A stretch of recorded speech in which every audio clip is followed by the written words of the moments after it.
Le chasseur et l'animal invisible. Les histoires d'Histo-Africa. Partie 3. Dans la grande salle du palais, le roi attendait. Il portait une longue cape bleue et une couronne faite d'or et de pierres brillantes. Approche, Loni. La voix du roi était grave mais douce. On m'a parlé de toi. On dit que tu as sauvé ta forêt et réveillé un esprit ancien. Aujourd'hui, mon royaume a besoin de toi. Loni s'inclina. Que puis-je faire pour vous, Majesté? Le roi soupira. Depuis plusieurs lunes, une brume noire descend de la plus haute colline. Elle rend les gens malades, les animaux fuient, et même les plantes se fanent. Nos guérisseurs ne comprennent pas. Nos chasseurs ont peur. Je crois que cette brume n'est pas naturelle. Loni sentit un frisson. Je dois voir cette brume. Le roi hocha la tête. Je t'enverrai avec ma fille, la princesse Naya. Elle connaît bien les collines. Naya était une jeune fille courageuse, vive et intelligente. Elle portait une lance courte et un collier de perles bleues. Alors, tu es Loni, celui qui parle aux esprits, dit-elle en souriant.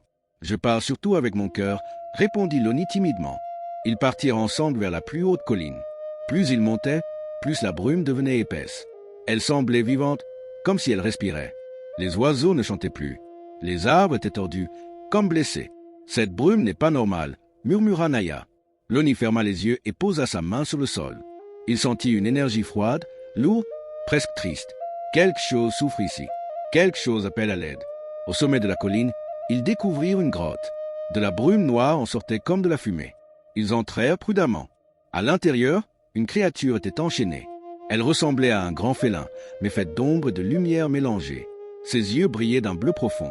Naya recula, effrayée. Qu'est-ce que c'est? Loni sentit son cœur se serrer. Ce n'est pas un monstre, c'est un esprit prisonnier. La créature parla dans leur esprit. Aidez-moi, je suis l'esprit des 3 collines. Un sorcier m'a capturé pour voler ma force. La brume est ma douleur. Loni comprit tout. Si nous ne le libérons pas, le royaume mourra. Soudain, un rire résonna dans la grotte.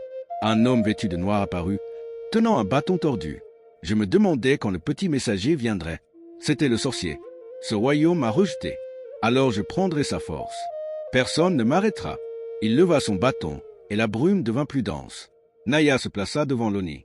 Tu ne toucheras pas mon peuple. Loni ferma les yeux. Il pensa à sa forêt, à l'esprit gardien, à tout ce qu'il avait appris. Sans son bâton, la brume se dissipa. L'esprit fut libéré.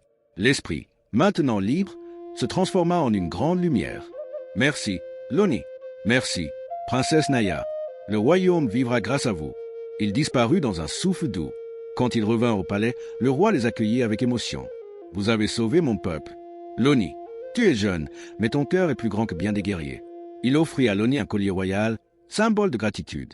Naya sourit. Tu seras toujours le bienvenu ici. Et depuis ce jour, on raconte l'histoire du chasseur qui a vu un animal qui n'existe pas pour les yeux, mais qui existe pour le cœur. Et c'est ainsi que Loni, le jeune garçon, devint celui qui protégeait la forêt, celui qui parlait aux hommes et aux esprits, celui qui rappelait à tous que la nature n'est pas un ennemi, mais une famille. Celui qui protège la nature protège sa propre vie.